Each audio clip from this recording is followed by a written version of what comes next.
أعوذ بالله السميع العليم من الشيطان الرجيم بسم الله الرحمن الرحيم الحمد لله الذي هدانا لهذا وما كنا لنهتدي لولا أن هدانا الله لقد جاءت رسل ربنا بالحق الصلاة والسلام على رسول المسدد المصطفى الأمجد المحمود الأحمد أبي القاسم محمد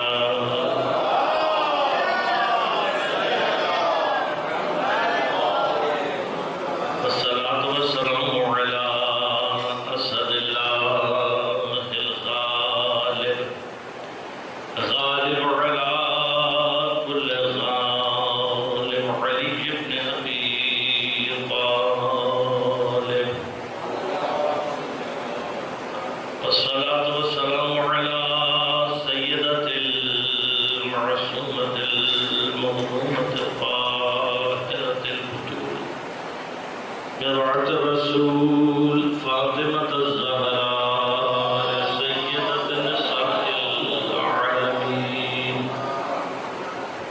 والصلاة والسلام على الحسن المجتبى والحسين المظلوم وأهل بيته الطيبين الطاهرين المعصومين المظلومين المنتجبين المنتخبين لا سيما بقية الله في الأرضين روحي وأرواح العالمين لقراب مقدمه الفداء ولعنة الله على أعدائهم أجمعين أما بعد قال الله تعالى في كتابه الكريم بسم الله الرحمن الرحيم وجعلنا من بين أيديهم سدا ومن خلفهم سدا فأغشيناهم فهم لا يبصرون صلى الله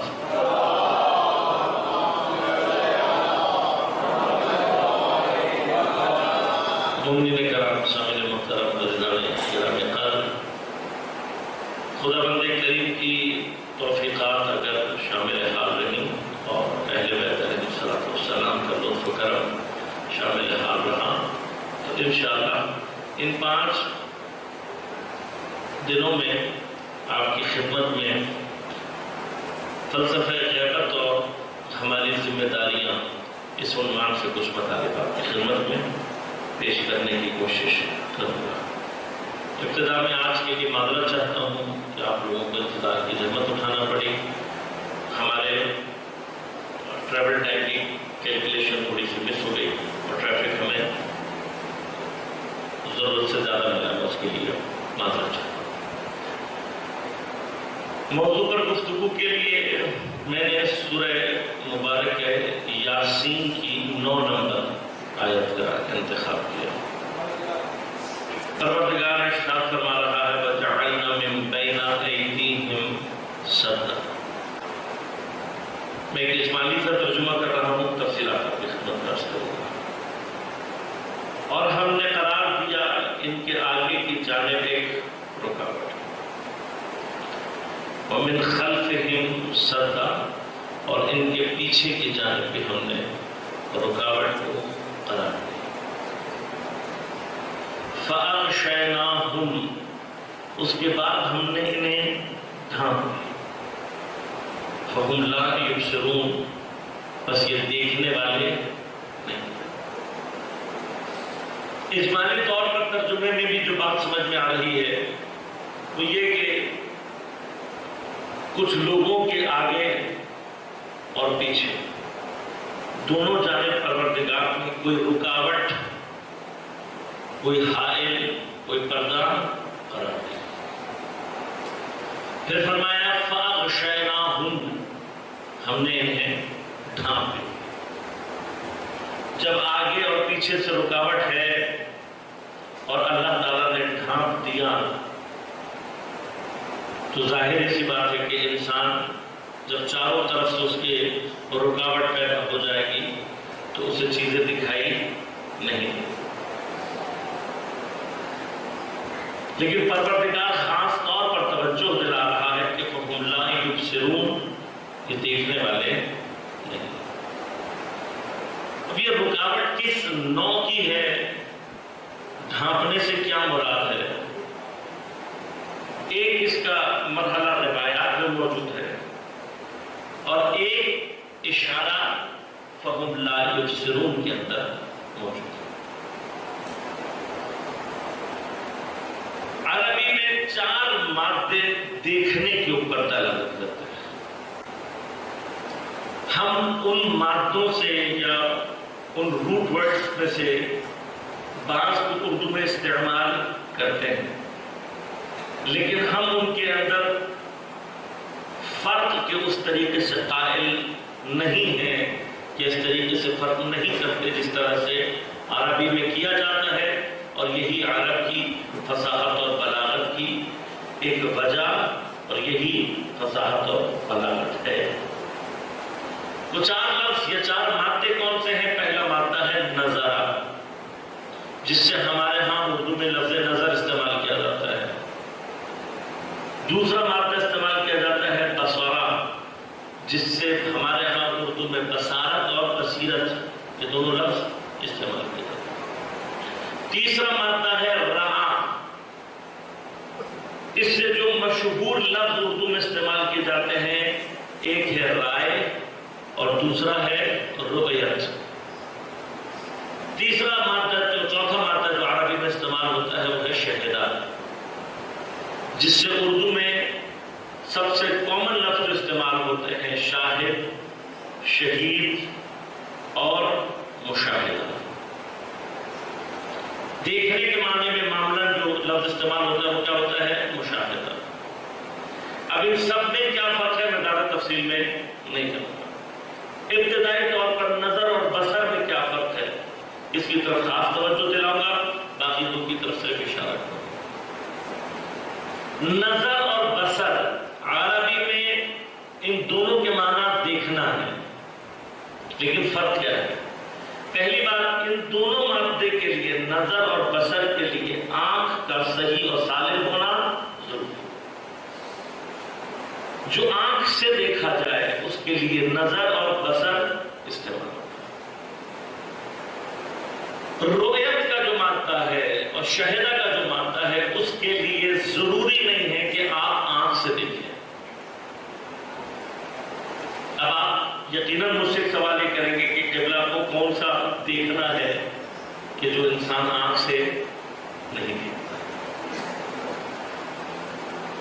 رؤیت کے مادے میں آپ جو چیز خواب میں دیکھتے ہیں کیا وہ اپنی آنکھ سے دیکھ رہے ہوتے ہیں؟ اس بدن کی آنکھ سے دیکھ رہے ہوتے ہیں؟ یقیناً نہیں دیکھ رہے ہوتے ہیں، اس لیے کہ خواب کے عالم میں ہماری یہ آنکھ کام نہیں کر رہی ہوتی، اس کا فنکشن نہیں ہوتا۔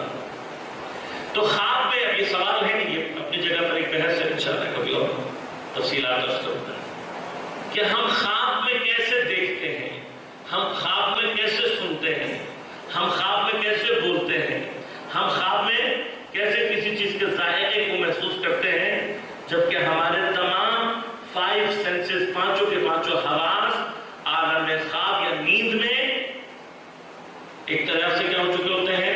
سلیپ موڈ میں جا چکے ہوتے ہیں، کام نہیں کر رہے ہوتے۔ تو پھر خواب میں جو ہم چکھتے ہیں، سنتے ہیں، دیکھتے ہیں وہ کیسے ہے؟ انشاءاللہ کبھی اور۔ لیکن ابھی جو آپ خواب میں دیکھ رہے ہوتے ہیں وہ باہر دیکھ رہے ہیں، لیکن اس آنکھ سے نہیں دیکھ رہے۔ لہذا خواب جہاں پر آپ بیان کریں گے وہاں پر آپ نظران اور بصر کا مادہ عربی کی فصاحت اور بلاغت کے اعتبار سے استعمال نہیں کر سکتے۔ قرآن کریم نے 2 جگہوں پر خواب کا ذکر کیا، ایک جناب یوسف کے خواب کا اور ایک جناب ابراہیم کے خواب کا۔ دونوں مقام پر کیا لفظ استعمال ہوا ہے؟ رأیتو۔ دونوں مقام پر حضرت یوسف نے بھی کہا یا ابتی انی رأیت احد عشر کوکبا والشمس والقمر رأیتهم لی ساجدین، پروردگار بابا میں نے دیکھا 11 ستاروں کو، سورج کو، چاند کو، اور میں نے دیکھا کہ وہ مجھے سجدہ کر رہے تھے۔ اسی طرح سے حضرت ابراہیم رأیت فی المنام، میں نے خواب میں کیا دیکھا؟ انی اذبحک، میں تمہیں ذبح کر رہا ہوں۔ شہدہ کا مادہ اس کا تعلق بھی آنکھ سے بنیادی طور پر یاد رکھے گا، لہذا انشاءاللہ کبھی شہادت کے موضوع پر گفتگو کروں گا تو آپ کو بتاؤں گا۔ ایک جملہ صرف کہہ دیتا ہوں تاکہ آپ کے ذہنوں میں بات رہ جائے۔ یہ یاد رکھے گا کہ قرآن اور اہل بیت کی روایات کے مطابق جو چیز سمجھ میں آتی ہے وہ یہ ہے کہ شہادت موت نہیں ہے، بلکہ شہادت ایک سپیریئر اور اعلیٰ اور برتر حیات کا نام ہے۔ شہادت موت نہیں ہے بلکہ ایک اعلیٰ اور عرفاں برتر زندگی کا نام۔ چونکہ زندہ ہوتا ہے لہذا شہید ہوتا ہے، انشاءاللہ اس کی بحث جب ہوگی دوستوں۔ اب یہ جو دو معنی ہیں، لہذا لفظ شہود اگر آپ نے سنا ہو، شہود کیا ہوتا ہے؟ شہود کی جتنی بھی منازل ہیں اس میں انسان کی یہ آنکھ استعمال نہیں ہوتی۔ نظر اور بصر ان دونوں کا تعلق اس آنکھ سے ہے۔ فرق کیا ہے دونوں؟ نظر اس دیکھنے کی قوت کو کہتے ہیں جو آپ کی آنکھ میں موجود ہے، اور نظر میں ہر وہ چیز شامل ہو جاتی ہے جو آپ کی آنکھ کے پردے میں پڑ رہے، چاہے آپ اسے دیکھ رہے ہوں یا نہ دیکھ رہے ہوں۔ لہذا نظر کے بارے میں ایک عام سی بات اگر کی جائے تو کہا جا سکتا ہے غیر اختیاری طور پر جو دیکھنا ہے اس کا تعلق نظر سے۔ مثلا آپ مجھے دیکھ رہے ہیں، میرے پیچھے آپ کو علم نظر آ رہا ہے، آپ مجھے دیکھنا چاہتے ہیں لیکن میرے اطراف کی چیزیں آپ کو دکھائی، جو کچھ آنکھ کے پردے پر پڑ رہا ہے، یعنی آپ کی آنکھ کھلی ہے، اب چاہے آپ کسی چیز کی طرف دیکھنا چاہتے ہو یا نہ دیکھنا چاہتے ہو، یہ کیا کہلاتی ہے؟ نظر۔ بصر کیا ہوتی ہے؟ جیسے ہی آپ کی نظر میں ارادہ اور اختیار آ جاتا ہے بصر شروع ہو جاتا ہے۔ اگر فرض کیجئے ہوتا ہے انسان کے ساتھ، آپ اپنے کسی خیال میں بیٹھے ہوئے ہیں اور ایگزیکٹلی کوئی چیز دیکھنا نہیں چاہتے ہیں، اپنے خیال میں گم، اب آپ کی آنکھوں کے نظروں کے سامنے سے کئی چیزیں گزر جائیں گی، چونکہ آپ نے ارادہ نہیں کیا تو یہ سب نظر ہے۔ لیکن جیسے ہی آپ انٹینشنلی ارادتاً عمدن کسی شے کو دیکھنے کی کوشش کریں گے تو کیا کہنا ہے گی؟ بصر۔ لہذا میں ایک چھوٹا سا فقہی مسئلہ نوجوانوں کا حل کر دوں اور میں گفتگو کر کے پڑھوں۔ اجنبیہ، النظر الی الاجنبیہ جائز۔ ترجمہ اس کا کیا کہا جاتا ہے؟ ترجمہ کہتے ہیں کہ پہلی نظر کسی نامحرم پر جائز ہے۔ اب پہلی نظر کا معمولاً نوجوان مطلب کیا لیتے ہیں؟ وہ یہ لیتے ہیں کہ کسی اجنبیہ پہ اگر نظر پڑ گئی تو اس کو دیکھتے رہو کیونکہ یہ جائز ہے۔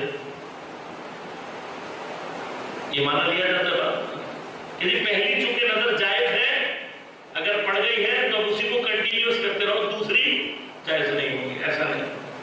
عربی کی فصاحت و بلاغت کو سمجھیں گے تو ائمہ کے اقوال کا کمال آپ کو خود بخود محسوس ہوگا۔ امام نے کیا فرمایا؟ کہا النظر سے مراد پہلی نظر نہیں ہے، یہ غلط ترجمہ ہے، پہلی نظر نہیں ہے۔ النظر سے مراد کیا ہے؟ جو آپ نے ان انٹینشنلی دیکھا وہ جائز ہے، لیکن جیسے ہی آپ کی انٹینشن پیدا ہو گئی نظر ختم ہو جاتی ہے، بصر شروع ہو جاتی ہے، اور بصر چاہے پہلی ہو دوسری دونوں حرام ہے۔ لہذا غور کیجیے گا، غور کیجیے گا۔ اگر مثلا خدا نخواستہ مجھے دور سے کوئی چادر ہلتی ہوئی دکھائی دی اور میں نے سوچا کہ کوئی خاتون تشریف لا رہی ہے، کوئی نامحرم آ رہی ہے، اور میں نے قصد کیا، اب یہ جو پہلا ہی میں آنکھ اپنی اس طرف لے کر جا رہا ہوں، یہ پہلے مرحلے میں ہی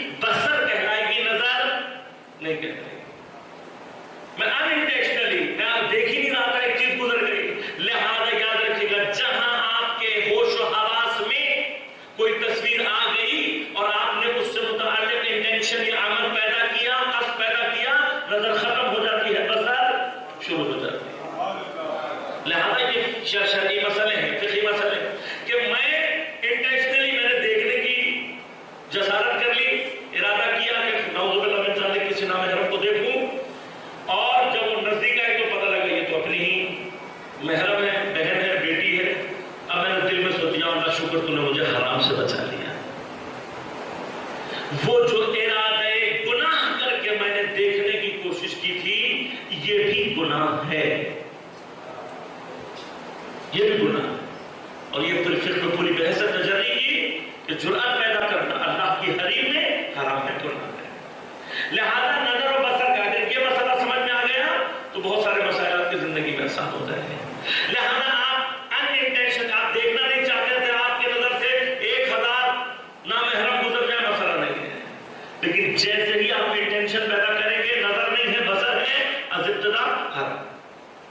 اسی انٹینشن، اسی عمل کو، اسی قصد کو بصارت کے مادے میں سب سے زیادہ امپورٹنس حاصل ہے۔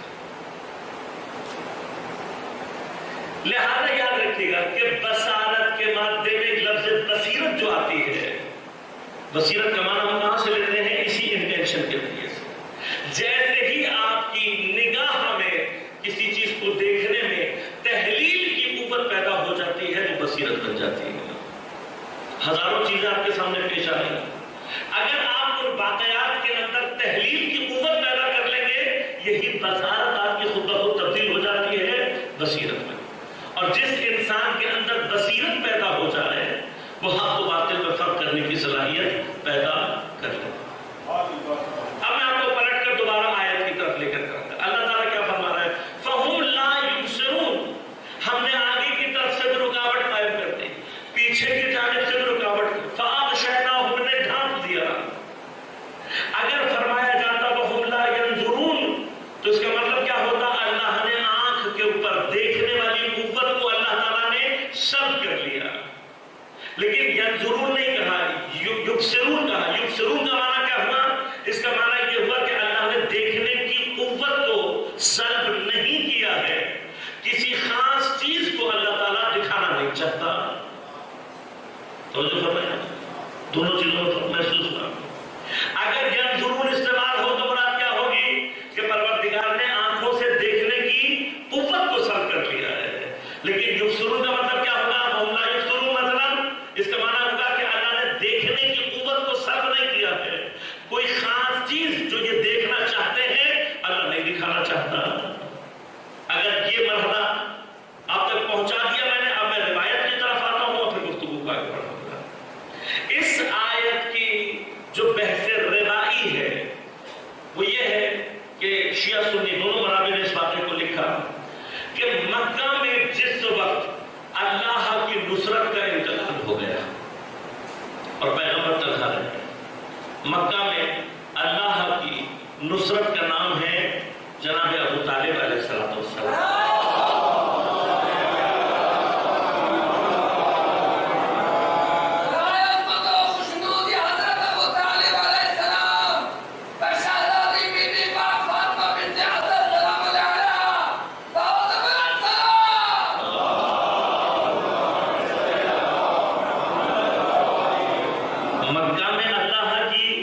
نصرت کا نام ہے جناب ابو طالب، کہ اس نصرت کا انتقال ہوا، یہ ختم ہوئی، تو اب مکہ پیغمبر کے رہنے کے قابل نہیں ہے۔ مدینہ کی نصرت کا نام عیش بن ابی طالب ہے، مکہ میں جناب ابو طالب۔ اب جب جناب ابو طالب کا انتقال ہوا تو اب جو مشرکین ہیں، کفار ہیں، ان کے اندر اتنی جرأت پیدا ہو گئی ہے کہ پیغمبر کو اذیتیں کر رہے ہیں۔ لہذا وہ آخری سال یا 1.5 سال جو پیغمبر نے مکہ میں جناب ابو طالب کے بغیر گزارا ہے، وہ پیغمبر کے لیے سخت ترین زمانہ۔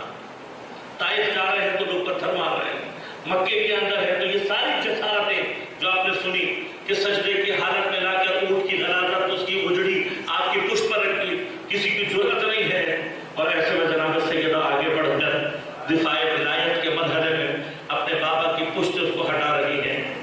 جہاں یاد رکھیے گا ولی زمان زمین پر تنہا رہ جاتا ہے، وہاں اس ولایت کا دفاع کرنا جناب جناب سیدہ کی سنت ہے. لہذا جناب سیدہ اس مرحلے میں آ کر بابا کی پشت سے جب کوئی ہمت نہیں کر رہا آ کر آپ ان چیزوں کو دور کر دیں. اور ایسے ہی ایک وقت میں پیغمبر نماز پڑھ رہے ہیں اور 4 یا 5 مشرکین اور کفار کھڑے ہوئے آپ کو دیکھ رہے ہیں. تو ان ملائکین کے دل میں ایک دفعہ یہ خیال آیا کہ ہم پتھر ایک بڑا سا اٹھا کر جب پیغمبر سجدے میں جائیں تو آپ کے سر اقدام پر مار کے آپ کو شہید کرتا ہے. اب جب یہ طے ہو گیا تو انہوں نے ایک کو کہا جاؤ اور جا کر پتھر مارو پیغمبر کے سر پہ. وہ پتھر اٹھا کر جب پیغمبر کے نزدیک پہنچا تو پتھر اٹھا کر کھڑا ہوا ہے مار دے گا. تو وہ جو دور کھڑے ہوئے تھے انہوں نے کبھی پتھر مارتے کیوں نہیں ہو؟ اس نے کہا کہاں ماروں مجھے نظر کچھ نہیں آ رہا. وہ جو دور کھڑے ہوئے ہیں وہ کہہ رہے بھائی تیرے سامنے تو ہیں. وہ کہہ رہے کہاں سامنے مجھے دکھائی نہیں دے رہا ہے. انہوں نے کہا یہ پاگل ہو گئے واپس آ کر. وہ واپس آیا دیکھا پیغمبر اپنی جگہ نماز پڑھی. انہوں نے دوسرے کو بھیجا وہ پتھر لے کر گیا.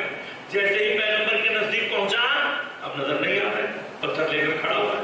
وہ کہہ رہے بھائی مارتا ہو مارو پیغمبر کو پتھر. اس جگہ کہاں مارو مجھے دکھائی نہیں دے رہے. وہ جو دور کھڑے ہیں انہیں دکھائی دے رہے. اب جب انہوں نے 2 یا 3 مرتبہ کوشش کی اور اس کوشش میں ناکام ہو گئے تو یہ کہتے ہوئے پیغمبر سے دور ہو گئے کہ انہوں نے کوئی جادو ہمارے اوپر کر دیا. اللہ نے اپنے پیغمبر کی حفاظت اس طریقے سے کی کہ ان کی آنکھوں کے اوپر. اب دیکھیے ایسا نہیں ہے کہ دیکھنے والے کو کچھ دکھائی نہیں دے رہا, اسے سب کچھ دکھائی دے رہا. صرف وہ چیز دکھائی نہیں دے رہی جسے اللہ چاہتا ہے کہ یہ نہ دیکھیں. لہذا پردہ نظر کے اوپر نہیں ہے, پردہ بصر کے اوپر ہے.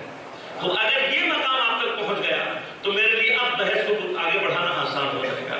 وہ یہ کہ اس کا معنی یہ ہوا کہ خود قرآن ہمیں ایسی غیبت کی طرف متوجہ کر رہا ہے کہ کوئی ذات کوئی ہستی ہمارے درمیان موجود ہو لیکن بصیرت کی کمی ہمیں اس کو پہچاننے اور دیکھنے سے مانع ہو جائے.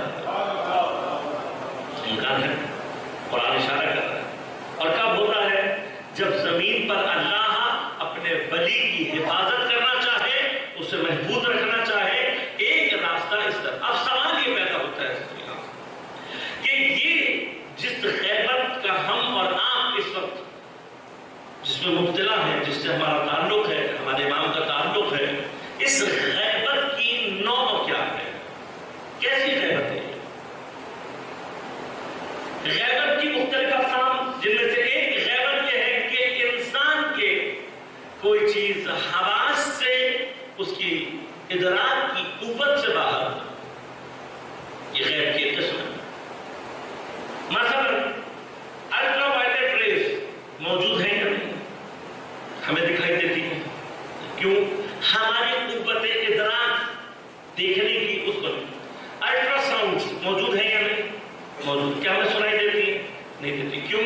اس لیے کہ ہماری قوت سماعت کی حد سے باہر.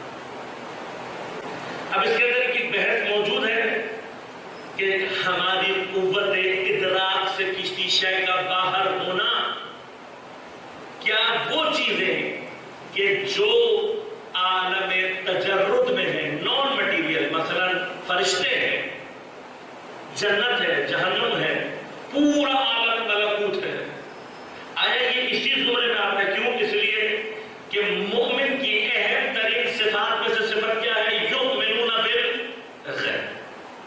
مومن غیب پر ایمان رکھتا ہے. یہ جو غیب پر ایمان ہے, آیا اس غیب سے مراد یہ والا غیب ہے کہ جو چیز قوت ادراک سے باہر ہے؟ تو یہ الٹرا, جیسے میں نے بتایا, الٹرا ساؤنڈ ہے, الٹرا ویوز ہے, یہ ساری کی ساری چیزیں کیا ہو جائیں گی؟ غیب کا حصہ بن جائیں گی. علماء فرماتے ہیں جو چیز ہمارے ادراک کی سرحدوں سے باہر ہے لیکن مادی ہے, وہ غیب میں شامل نہیں ہوتی. اس غیب میں کہ جس کا یہاں پر قرآن نے ذکر کیا ہے, یؤمنون بالغیب پر, جس کا تعلق ملکوت سے ہے. بس 2 طرح کی غیبتیں ہو گئی. ایک کا تعلق کس سے ہے؟ عالم ملکوت سے. وہ اصلاً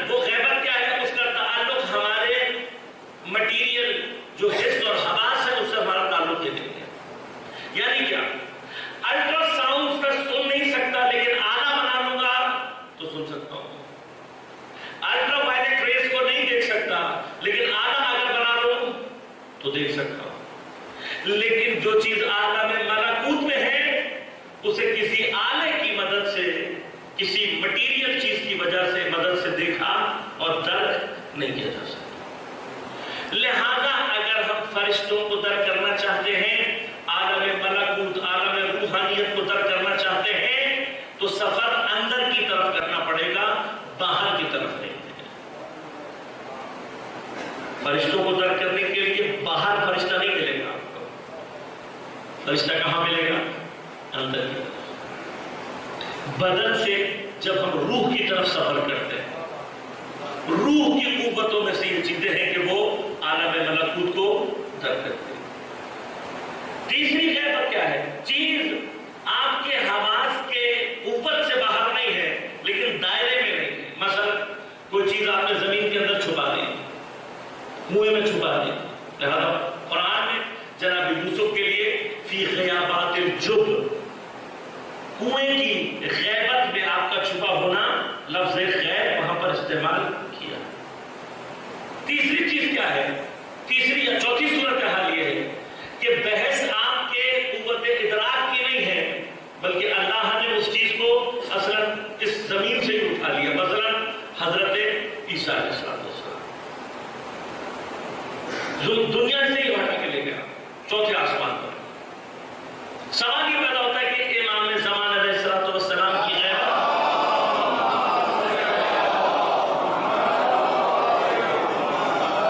ان غیبتوں میں سے کون سی غیبت ہے؟ کیوں؟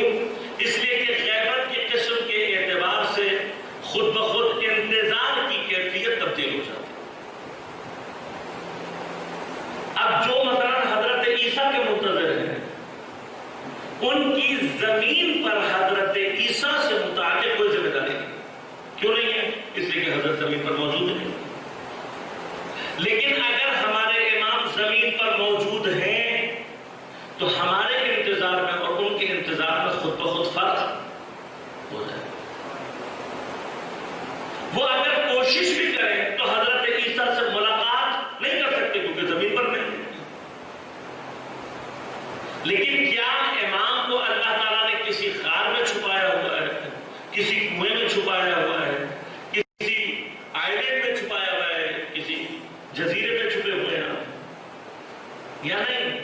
آپ لوگوں کے درمیان موجود ہیں، آپ لوگوں کے درمیان زندگی کرتے ہیں، آپ سے ملاقات ممکن ہے، لیکن ہمارے اور امام کے درمیان میں کچھ حائل ہے۔ تو جو چیز حائل ہے اسے بھی تلاش کرنا پڑے گا۔ ثانیاً، اگر امام ہمارے درمیان موجود ہیں تو پھر بھی دو طرح کی غیبتیں تصور کی جا سکتی۔ ایک غیبت شخص کی غیبت ہے اور دوسری شخصیت کی غیبت ہے۔ یہ دو الگ الگ غیبت ہے۔ جب شخص غائب ہوتا ہے تو اس کے انتظار کی کیفیت اور تقاضے مختلف ہوتے ہیں، لیکن جب شخصیت غائب ہو جائے تو انتظار کی کیفیت اور تقاضے خود بخود مختلف ہو جاتے ہیں۔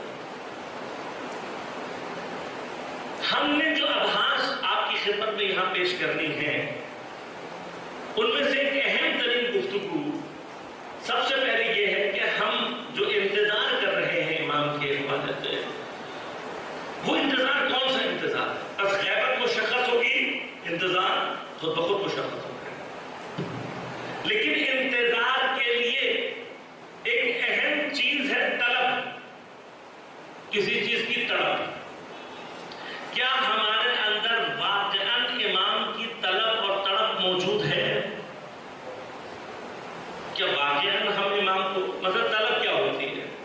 میں معمولاً طلب کی جو بات کرتا ہوں تو اس کو ایگزمپلیفائی کرتا ہوں کہ رمضان کے مہینے میں جب آپ روزہ رکھتے ہیں اور افطار پر آپ چائے پی لیتے ہیں، شربت پی لیتے ہیں، فروٹس کھا لیتے ہیں، جوس پی لیتے ہیں، پانی نہ پیا تھا، لکوڈ لے رہے ہیں لیکن پانی مت پیے، کیا ہوگا؟ ٹیکنیکلی آپ کی باڈی کو آپ پانی جو ریکوائرڈ ہے وہ مل چکا ہے، لیکن اس کے باوجود آپ کا ذہن ہر تھوڑی دیر بعد آپ کو یاد دلائے گا کہ آپ نے پانی نہیں پیا، لکوڈ پورا ہو چکا ہے، جو ڈی ہائیڈریشن ہوئی تھی شربت پی لیا آپ نے، جوس پی لیا آپ نے، لسی پی لی، چائے پی لی، پانی پورا ہو چکا ہے آپ کے بدن میں، لیکن بار بار آپ کو ایک چیز ہر آدھے گھنٹے پونے گھنٹے بعد یاد آئے گی میں نے پانی نہیں پیا. اور جب تک آپ آدھا گلاس پانی پی نہیں لیں گے تب تک اندر سے مسلسل آواز آتی رہے گی میں نے پانی نہیں پیا. حتیٰ اگر آپ پانی پیے بغیر سو جائیں گے تو کچھ دیر بعد آپ کو پیاس اتنی لگے گی کہ آپ خواب میں اٹھ جائیں گے اور پانی طلب کریں گے. یہ جو طلب ہے کیا واقعاً میں امام کو اس طریقے سے طلب کر رہا ہوں؟ کیا ایسی طلب امام کی میرے وجود میں ہے؟ اگر نہیں ہے تو امام کو طلب کرنے کا راستہ کیا ہے؟ کیسے میں اپنے وجود کے اندر امام کی تڑپ اور طلب کو پیدا کروں؟ یہ سوال ہے. لہذا میں یہ بات کہتا ہوں اور کہتا رہوں گا. سوال یہ نہیں ہے کہ امام غیبت میں کیوں گئے، سوال یہ ہے کہ یہ غیبت اتنی طولانی کیوں ہوئی ہے. تو عرض کروں گا آپ کی خدمت میں انشاءاللہ کہ غیبت کا طولانی ہونا ضروری نہیں تھا، اور روایات سے عرض کروں گا آپ کی خدمت میں. تو اب اگر امام کی اس غیبت کے حوالے یہ طولانی کیوں ہو رہی ہے، مسنگ پیس کہاں ہے؟ کیا وہ کام ہے جو اگر ہم نے کرنا ہے، لگتا تو یہ کرنا کہ ہم کوئی ایسا کام نہیں کر رہے جس کی وجہ سے امام کی غیبت میں طولانیت پیدا ہو رہی، تو ہمیں کیا کرنا؟ ثانیہ امام کی غیبت کا ایک اہم تعلق امام کے اثر ظہور سے ہے. اثر ظہور کیا ہے؟ اگر ہمیں اثر ظہور کی کیفیات سمجھ میں آ جائے، کیوں اثر ظہور ہدف ہے، منزل ہے. منزل راستے کا تعین خود بخود کرتی ہے، اس کی کیفیت کا تعین خود بخود کرتی ہے. مثلا آپ نے یہاں سے اپنے گھر جانا ہو کسی محلے میں تو چاہتے ہوئے آپ شاید سوچیں گے بھی نہیں کہ میں نے کوئی سفر طے کرنا ہے، لیکن اگر آپ نے یہاں سے نکل کر حیدرآباد جانا ہے تو کچھ طرح آپ کی چیزوں پہ ذہن پہ چیزیں سوار ہوں گی. اور اگر آپ نے یہاں سے مثلا سکھر جانا ہے تو آپ کے سفر کی کیفیت تبدیل ہو جائے گی. آپ نے یہاں سے گلگت جانا ہے تو گلگت جانے کے لیے کیا کریں گے؟ آپ باقاعدہ تیاری کریں گے، سامان رکھیں گے، سوچیں گے، فکر کریں گے. لہذا منزل جتنی دور یا منزل کی کیفیت جتنی تبدیل ہوتی جاتی ہے، سفر کی کیفیت خود بخود تبدیل ہوتی جاتی ہے. کہیں ایسا تو نہیں ہے کہ ہمیں ابھی تک منزل سمجھ میں ہی نہیں آئی ہے، لہذا ہم یہ سمجھ رہے تھے کہ بھئی گھر تک جانا تھا اور 1200 سال سے منزل آ کر نہیں دی، لیکن ہم متوجہ ہی نہیں ہو رہے کہ منزل کیوں نہیں آ رہی. 1200 سال بڑے سخت ہوتے ہیں. عربی میں ایک قاعدہ استعمال کی جملہ کہا جاتا ہے، کہا جاتا ہے الانتظار اشد من الموت. انتظار موت سے زیادہ شدید ہوتا ہے. صرف تصور کریں کہ اگر کوئی ہستی، کوئی ذات 1200 سال سے اس کیفیت میں مبتلا ہے جو اشد من الموت ہے تو اس کے اوپر کیا گزرتی ہوگی. ہمارا مسئلہ کیا ہے؟ ہم علامات ظہور تلاش کرتے پھرتے ہیں. معمولاً امام زمان علیہ السلام سے جو گفتگو ہوتی ہے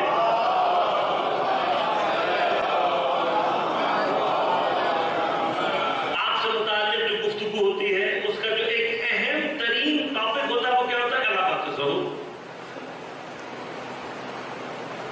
اور انشاءاللہ میں عرض کروں گا کہ اتفاقاً ہمارا کام علامات ظہور سے نہیں، ہمارا کام شرائط ظہور سے ہے. کہ ظہور کی شرائط کیا ہے؟ کیا شرائط ہم مہیا کریں گے تو امام اپنے ظہور کے پردے، غیبت کے پردے کو اٹھا کر، یا خدا اپنی حجت کو اس میں ظہور دے گا، کون سی شرائط مہیا ہوں گی. تو لہذا میں آپ کی خدمت میں عرض کروں گا یہی مطالب انشاءاللہ کچھ چیزیں جب ہمیں سمجھ میں آئیں گی تو انشاءاللہ خود بخود ہمارا بیہیویئر تبدیل ہوگا. جن ایام میں ہم اس وقت موجود ہیں یہ منسوب ہے امام سجاد علیہ السلام اور جناب زینب کبریٰ سلام علیہ.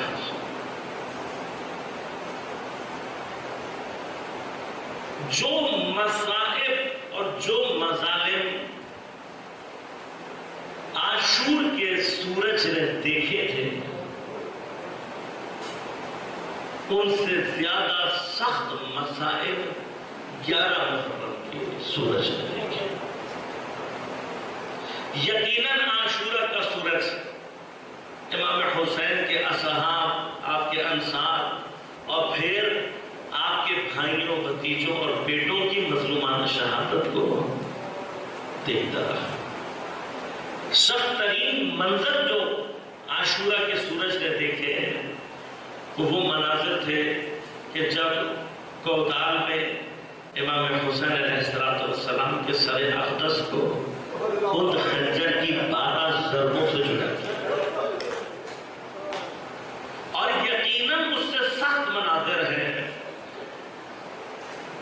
کہ کچھ لوگوں نے آ کر امام کے جسد اطہر کو لوٹنا شروع کر دیا. کوئی امامہ لے کر گیا, کسی نے آپ کی نالین مبارک اٹھا لی, کوئی ملعون آپ کی عبا لے گیا, کوئی قبا لے گیا, کوئی ملعون وہ ہے جو آپ کے بدن سے جامع تن اتار کر لے گیا. اور انہی ملائین میں بجدل نامی وہ ملعون ہے کہ جس نے امام کے ہاتھ سے انگوٹھی اتارنے کی کوشش کی, لیکن امام کی انگلیاں اتنی متورم تھے کہ جب یہ ملعون انگوٹھی نہ اتار سکا, اس نے اپنے خنجر سے امام کی انگلی کو قطع کیا تھا کہ اس انگوٹھی کو اتار سکے.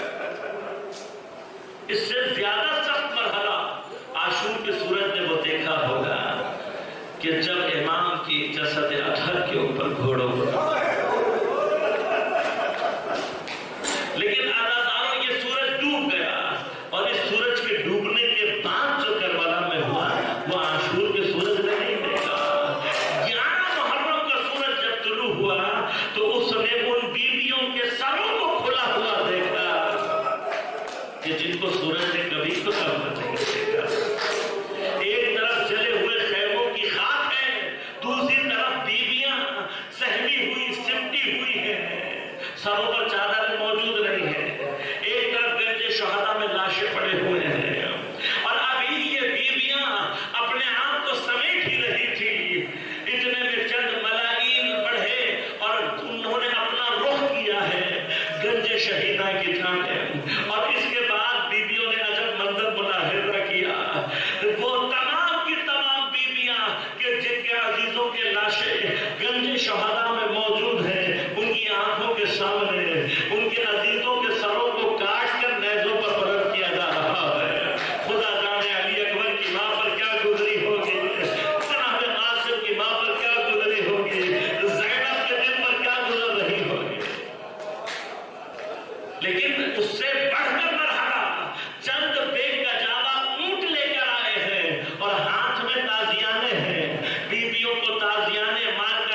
کسی نے آ کر بتایا کہ جناب صفیہ جو حضرت حمزہ کی بہن ہے وہ لاش پر بھائی کے آنا چاہتی ہے. پیغمبر نے طرف سے کہا ارے کوئی کپڑا لا کر حمزہ کی لاش پر ڈالو. کپڑا نہ ملے تو کوئی گھاس پھوس لا کر ارے حمزہ کی لاش کو چھپاؤ. بہن آ کر بھائی کی لاش کو اس حالت میں دیکھے گی تو مر جائے گی. میں کہوں گا یا رسول اللہ 11 محرم کو کربلا میں آ کر دیکھا ارے حسین کی لاش دیکھ کر آپ یقیناً تڑپ جائیں گے. لیکن ظلم یہ ہے حسین کی پامال لاش گودال میں پڑی ہے اور جناب زینب کو اسی لاش کے پاس سے گزارا جاتا ہے. بس خبردارو جیسے ہی یہ بیویاں وہاں پہنچی ہیں تو بیویوں نے اتنے دردناک انداز سے گریہ کرنا شروع کیا کہ ساری سواریاں سارے اونٹ اپنی جگہ پر ٹھہر گئے حرکت نہیں کر رہے. لیکن ان ظالموں نے اونٹوں کو بیٹھنے نہیں دیا اور جب بیویوں نے دیکھا کہ یہ اونٹوں کو بیٹھنے نہیں دیں گے ایک مرتبہ اپنے آپ کو اونٹ کی پشت زمین پر گرایا ہے. بس خبردارو وہ بیویاں جن کے ہاتھ پتے گردن بندھے تھے اونٹ کی پشت جب زمین پر آئی ہوگی ایک مرتبہ زینب گودال کی طرف آئی اپنے ہاتھ کو حسین کی لاش پر گرا دیا اور رو کر کہتی ہے واہ محمد واہ مصیبت آئے لالا آ کر اپنے حسین کو دیکھو. صلی علیہ ملیک السماء اے لالا آپ پر آسمان کے فرشتوں کا سلام ہو. لیکن ایک مرتبہ آ کر دیکھو تو صحیح ہذا حسین یہ آپ کا حسین ہے المنور بالدماء جو اپنے خون میں غرقہ ہے المقتول الاعضاء جس کے ہاتھوں کو اور اس کے اعضاء کو کاٹ دیا گیا ہے.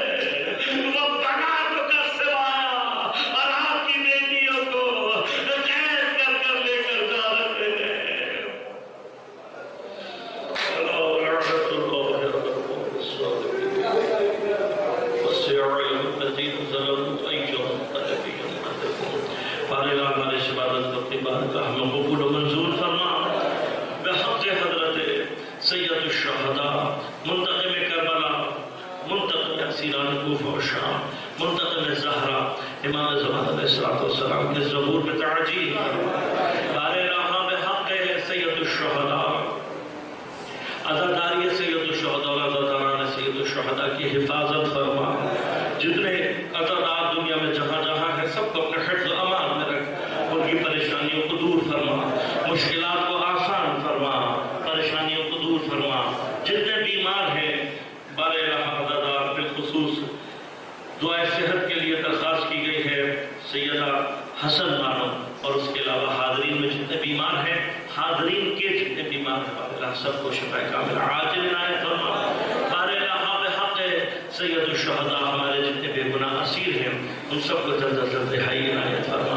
بالخصوص شیخ ابراہیم زکزاکی اور ان کی اہلیہ کو رہائی عنایت فرما. بارے بحق حضرت سید الشہداء جہاں جہاں مؤمنین دنیا میں باطل سے برسر پیکار ہیں بحرین میں یمن میں عراق میں شام میں سعودی عرب میں لبنان میں نائجیریا میں ان سب کو نصرت و کامیابی عنایت فرما. فلسطین میانمار کشمیر کے مؤمنین کو نصرت و کامیابی عنایت فرما. بارے بحق حضرت سید الشہداء دین دشمن اہل بیت دشمن قوتوں کو عزاداری کی دشمن قوتوں کو پاکستان دشمن قوتوں کو نیست و نابود فرما. بارے بحق حضرت سید الشہداء تمام علماء مراجع اعظام کی حفاظت فرما. بالخصوص آیت اللہ سیستانی رہبر موسم انقلاب اسلامی کی حفاظت فرما. حزب اللہ کی رہبریت اور انصار اللہ کی رہبریت حشد الشعبی اور اس کی رہبریت کی حفاظت فرما. بارے بحق حضرت سید الشہداء ہم سب کو